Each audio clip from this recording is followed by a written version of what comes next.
de ce qui me paraît effectivement la question centrale là-dedans, le mal, et plus précisément, parce que c'est pas le mal, c'est le diable. Puisque Jésus lui dit, Jésus parle de Satan, il dit que Satan est entré en lui. Qu'est-ce que Satan? Ce sont les apôtres qui disent ça. Jésus ne le dit jamais. Bon, alors non, il dit l'un d'entre vous, l'un de vous est un démon. L'un de vous est un démon. Qu'est-ce que c'est que Satan et qu'est-ce que ça veut dire dans la configuration de l'époque? Qu'est-ce que ça veut dire pour un apôtre judéo-chrétien de cette époque-là? Satan, c'est Lucifer, Satan, c'est le porteur de lumière, Satan, c'est celui qui a donné aux hommes les arts et les lettres que Dieu avait tenus enfermés sous 7 sceaux, sous des sceaux.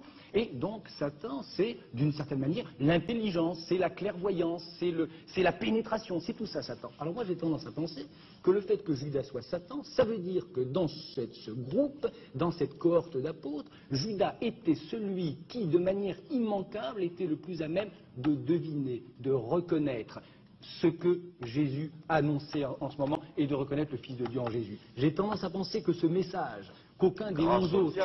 Grâce au diable, Bon, bien alors entendu. vous admettez l'existence du diable. Ah, jamais l'existence du diable. Et comment? Bien sûr, jamais l'existence du diable. Mais je dis que le diable, On n'aura quand même pas perdu notre soirée complètement. Il reconnaît l'existence du diable.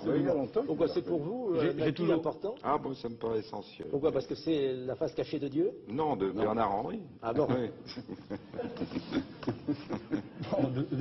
Donc, c'est que, oui, c'est ça, c'est que justement, à cause de cette identification à Satan, moi j'ai tendance à penser que Judas était celui qui avait le mieux entendu et le mieux reconnu, qui était capable de reconnaître à des kilomètres cette identité nouvelle de ce nouveau Messie qui n'avait pas grand-chose à voir au Messie ancien. Les autres apôtres, ils l'appellent le fils de David. Fils de David, ça n'a aucun sens pour le Christ, j'imagine. Judas était celui qui avait deviné en lui et derrière le fils de David ce nouveau Messie, ce fils de Dieu, ce fils de l'homme, comme il l'appelle aux chrétiens. C'est que moi je pense qu'il est urgent, on parle de réhabiliter Boukharine ici ou là, je pense qu'il est urgent de réhabiliter Judas. Voilà ce que je voudrais que vous compreniez. Et qui est que Judas était celui, non, qui n'a pas changé du tout, que Judas était, en raison même de la présence de Satan en lui, c'est-à-dire de cette puissance de lumière et d'intelligence, le seul probablement à croire ce que les 11 autres apôtres se contentaient de savoir, et encore savoir pas tout le temps. Parce que généralement, par exemple, lorsque Jésus leur demandait